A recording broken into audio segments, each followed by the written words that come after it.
Welcome to our 5 on 5. Please be joined today by Heather Crowder, the Executive Officer of the Klamath Basin Homebuilders Association, as well as Randy Shaw, the Associate Vice President of the organization. Thank you both so much for being here today. Thanks for having us, Craig. Yeah, my pleasure. So let me start with you, Heather. In case anybody doesn't know, what is the mission of the organization? The Klamath Basin Homebuilders Association is a part of the National Association of Home Builders and the Oregon Homebuilders Association. And we are there to represent the building and trade industry, to the community, and in government situations. Okay, and Randy, you guys, I imagine, are, as we all are, behind Portland. That's where the major growth in the state is coming from as far as the economy and the building and home building, as well as the private businesses. But what is the situation like currently in Klamath County?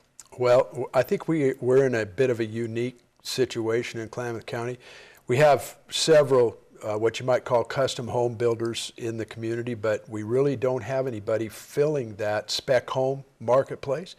We're hoping that someone will take a shot at the marketplace in Klamath Falls and see it as an opportunity. But yeah, we really do need 1 or 2 spec home building projects, and these are people that come in. Maybe they've got 5 or 6 floor plans and they put together 4 or 5 or 6 homes at a time.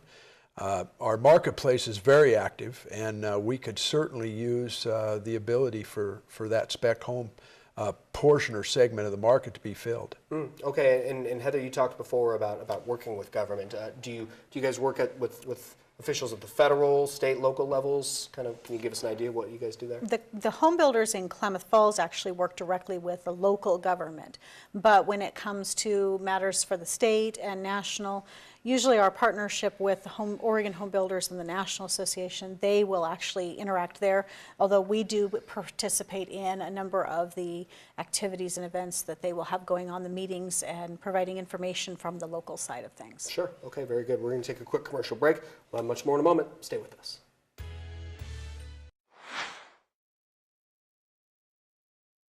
Welcome back to our 5 on 5. Again, we're here with Heather Crowder and Randy Shaw from the Klamath Basin Homebuilders Association. So, Randy, I believe we're looking at statewide a lack of affordable housing. What's the situation like in Klamath? Well, we have an affordable housing issue down there that has a task force that's working on it right now through the Klamath County Economic Development Association. I think what we've got to identify there, though, or what's a really important factor in that, is what's the median income of people that are going to be coming into the community or are in the community. We're seeing a pretty large migration from down south right now, and those folks are coming with a lot of equity in their pockets from their homes that they sold down there.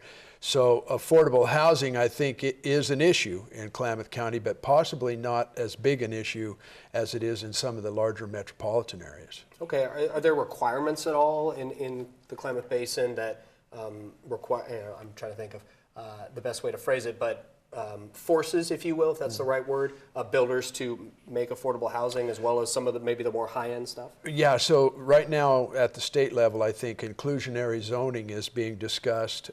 There hasn't been any legislation put forward in that category at this time, but inclusionary zoning, Craig, is where you may have a development that's being done where the builder is building homes $350,000 to $500,000, we'll say, as an example.